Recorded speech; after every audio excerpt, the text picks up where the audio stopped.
Hey guys, this is Brother Shirtless, and here's just a quick little introduction video discussing color and some of the things you're going to be reading about in the book, and just some other, um, I guess, a little more information to help you with understanding it as you get into color theory. So, jumping into it, so there's a couple sets of terms you're going to be learning about, and the first one is the concept of hue, saturation, and value. Okay, so these are three different kind of terms to describe the different aspects of a color when you're looking at a color. So the hue is basically which color is it. So if you look right here, red, right? I have the examples over here on the side. So red, that's the hue. Okay, we're going to look at the color wheel in a second. So you have like blue, yellow, green, orange, violet, right? So any of those are all hues. Okay, so it's the color. The saturation then is how pure or intense that color is. So if you look over here, and hopefully you can see this, you can see the color is going from solid bright red, and as it slowly changes to a gray, very grayish red. So basically, if you add white, gray, or black to a color, it becomes less saturated. Okay, so saturation is the really pure, intense color, kind of like if you've ever, if you know anything about painting, usually the paint that comes right out of the tube is really saturated.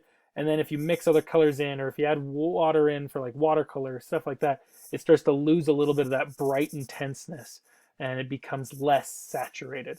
Okay, and saturation is a really important one to know because a lot of times people make the mistake of using too saturated of colors in their designs, especially design people who haven't really learned much about color theories. They'll use way too saturated of colors. Okay, the third one here, the third aspect of color is value. Okay, so value is basically how light or dark that color is.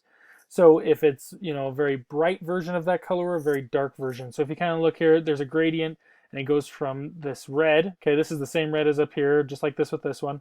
And it goes to near, not black, but gets close to black. Okay, so that's something you need to know about is what's the value that you're using. Okay, so if you add black to a color, it's going to get a very dark value. If you add white to it, it's going to become a very light color.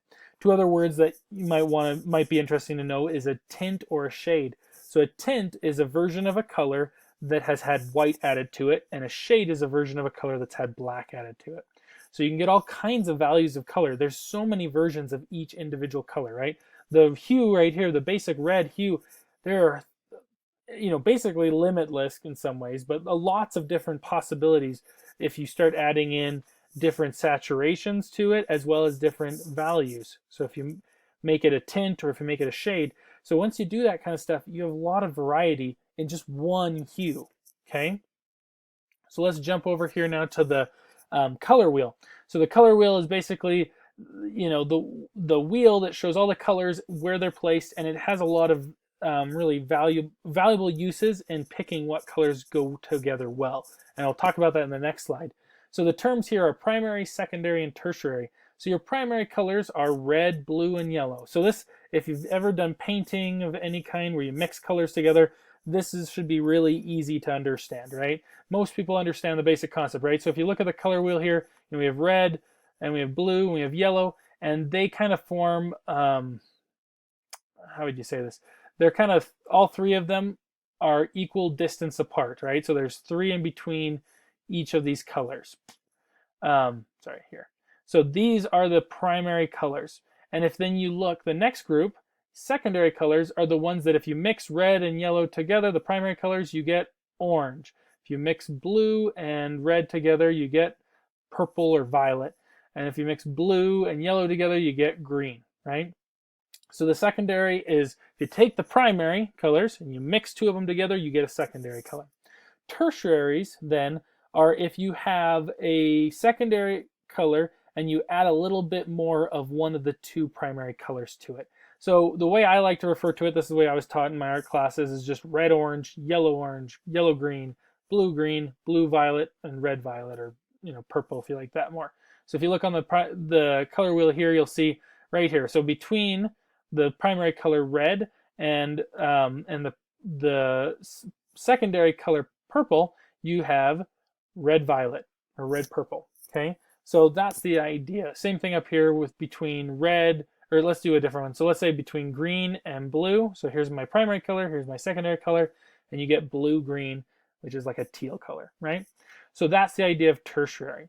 So those are the colors on the color wheel. And what happens here, what's really nice about using this color wheel to identify colors that go together well, is you get the color schemes, okay? So right here, the color schemes, the three main color schemes, and your book goes over more, but these are the real main ones you'll use the most, and you'll see very often, are monochromatic, analogous, and complementary. So what monochromatic is it's when you only use one, so you only use one hue, but you can have any variety, you can use any combination of that hue that has different values or saturations to it. Okay, so you can only have like red, but you can have a shade of red that's really dark, and you can have another shade of red that's maybe not so dark, but it's a little bit less saturated, or vice versa. There's a lot of opportunities, right? Like I said before, a lot of possibilities. Analogous then is when you have 3 or less colors that are all beside each other on the color wheel. So like if you picked a red analogous color scheme, you could have red, red-violet, and violet, or you could do red-orange, red, and red-violet. It's a little bit harder when you do that, but you could get that to work. And the reason why analogous works, if you think about this and you think about the design principles, the idea of repetition, right? You're repeating that primary color in all of the colors basically that are in an analogous color scheme. So if you're doing, let's say, a blue analogous color scheme, you're going to have, or I guess it could be the secondary one too, but you're having blue, blue-violet, and violet. All of those have blue in it. Or let's do a secondary one. So let's say orange is your color scheme. Well, then you have red, orange, and yellow, orange, but all of those have orange in them. So there's something that's repeating, and so that's repetition is why analogous color schemes look so good. So they're a great place to start when you want to move away from just having one color, one hue. You want to start broadening that, adding in just a second color, or adding in 1 or 2 other colors that are right beside that on the color wheel. It's a really simple way to add a little more variety to your design. So it's a really good color scheme to use, especially when you're just starting out. Complementary then are colors that are like opposite each other on the color wheel. So for instance, purple, the opposite of purple is yellow, okay? If you just look on here and just look across from each other. And the reason why, and like red, green, orange, blue, okay? Just opposite each other on the color wheel. And if you think about it, the reason that makes sense, if you think about it, is contrast. They're opposite colors, right, in the color wheel. And so contrast is all about opposites, right? That's why they look really good together. Complementary is a really powerful color scheme. I use it a lot in my work, especially my illustration work, because it just looks good and it helps make one color pop because it's contrasting its opposite color. Okay, so I'm just going to show you some quick examples here before I finish up the video. So these are all logos, but monochromatic right here. Okay, there's a lot of logos out there that are just monochromatic, like these ones. So the Android is just green, Starbucks just has a green, and you can have black and white with a monochromatic color scheme. They don't count as a colors, right? Because black is a shade and white is a tint. They're not actually colors, which my son has a hard time with because he believes white is his favorite color. And I try to explain to him it's not a color. But I digress. So then analogous, here's a couple good examples of analogous. So you can see like right here, Post-it has yellow, and this is a little bit of a darker yellow and a value-wise and a little lighter value. Maybe actually less saturated is more what it is. So less saturated, more saturated, and then an orange, right? But they're orange is right next to yellow on the color scheme, pretty close right there, right? So yellow and orange, that's analogous. Then right here we have this hornet, and it's basically blue, maybe slightly more towards a blue-violet, and then a blue-green. And so they're close though. They're close enough together that they're still analogous, and it makes a really nice variety of color while still having that nice repetition of blue. KFC, it's just you have this right here, which you have the red, right? You have these reds, but then the skin color, and I know it might be a little hard to see, but his skin color is an orange, probably a red orange, and so they're next to each other as well. This is just a very desaturated and very bright version of that, right? A really bright shade of red orange. So that's why it's almost white. And then I really like this one right here for BP, the oil company, because you have a greens and then you have that kind of a more of a little, it's more of a value change right here, and then a yellow, right? So you have those two colors.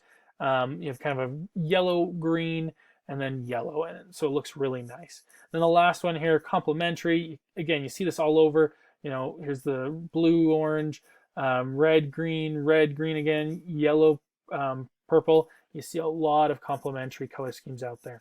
So guys, I showed you some examples. Please look for some examples yourself. It's one of the best ways you can learn about color is go out and find some examples of color schemes and identify them. And then we'd love you to share them in our group discussion for this week. Okay,